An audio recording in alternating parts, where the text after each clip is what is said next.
So I would love to first. I loved her character, Polly Ambitious, because I'm also 32. I'm trying to figure out life and all that good stuff. And I was like, this is too real already. So I wanted to hear more about the story and why her particular struggle and why the box and all that stuff, just like where it all came from. I mean, look, I think that I wanted to channel some of the things that I've gone through, but more importantly, like some of the things that I've seen some of the women in my life go through. And, I think I thought a lot about different women that I knew when I was in LA when I was 30 and 31, 32, which is a different time than being 25. And it's so weirdly specific. It's a very weirdly specific time in life. And it's very true that like you're so often like you've been racing and running and pushing and going, and then all of a sudden you're like, wait, is this where I wanted to go and where I want to be? And so it felt like such an interesting place to start a story, and a story that was going to be so internal, and it was going to be about kind of the things that we do to ourselves and then the things that the world does to us, and how those things kind of sometimes get confused and messed up and bungled up and causes us to be in pain. I love your movie Mockingbird, the found footage movie. I tell everyone to watch it. I'm like, if you love Bryan Bertino, you have to watch Mockingbird. And this gave me a little bit of like a teensy little taste of Mockingbird. Was that all in your head at all when you were making this? Yeah. That movie fucking rules. Sorry, but it's just so cool. That's awesome that you mentioned that. No, I mean, there are pieces of every one of my movies in here. And then Mockingbird, like, there were elements that, like, I wanted to have a mirror wall, and, like, I wanted to do certain things.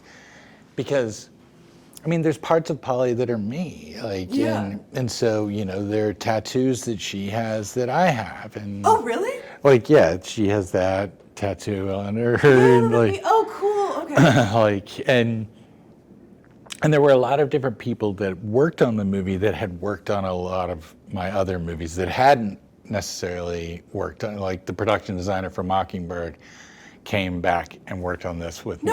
Like Jen Spence, who's a genius and has done a million horror things. But like she came back and worked on it. And so it was a, makeup artist that I've worked with, and that designs all these tattoos that she wears, and so it's been it was for me the way to try to find a truth within Polly was also to give as much truth of myself, and that carried over to even how I think Dakota and I talked. Like it was the most open I've ever been with an actor about just the process and kind of, first day I was like, look, I'm just going to tell you everything that's going on, like the stuff that normally I wouldn't tell actors, I'll tell you, like, because I just felt like I wanted her to be a true partner, and that helped us, I think, lay the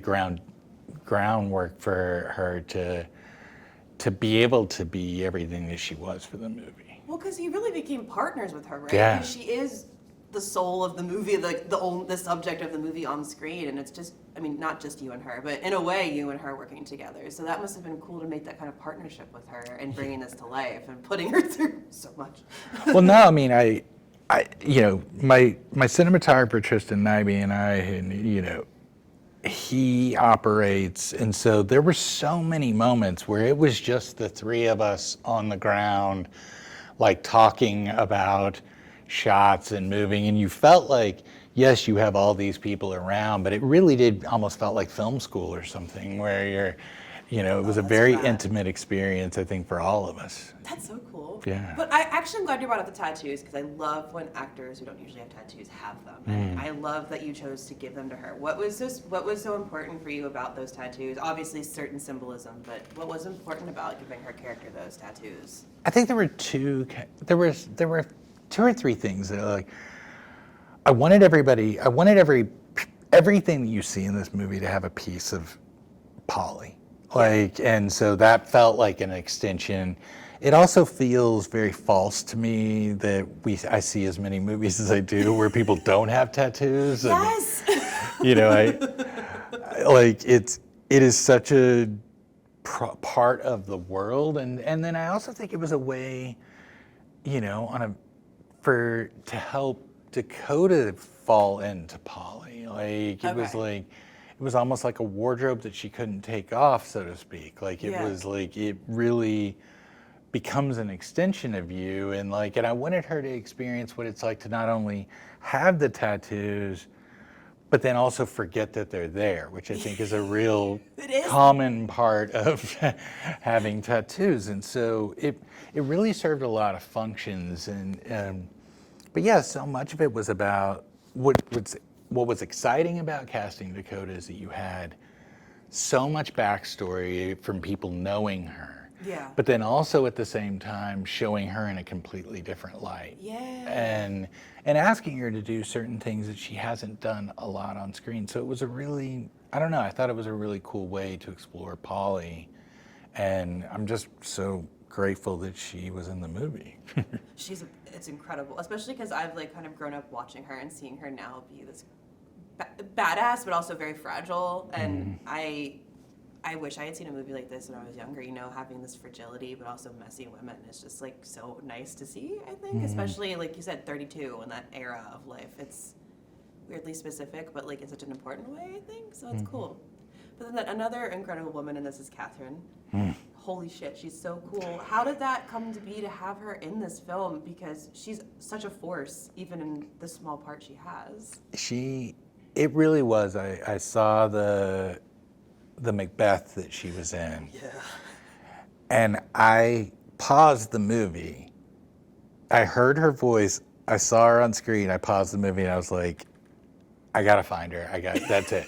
I was like, she is the woman that I have always imagined, and I just knew. And then I did a deep dive into Catherine Hunter before she was almost in any other movies. I was learning about her British theater career. Theater stuff. She's really good. Theater career. I mean, incredible. It's incredible in her flexibility and movement, and I knew that there was going to be physical aspects to this that I thought was really kind of a cool thing, that I wouldn't have to use stunt performers as much, and I could actually get to do certain moments and beats that you wouldn't necessarily get to do with someone her age. And so she was so powerful, and I keep telling people to get to direct them together in scenes.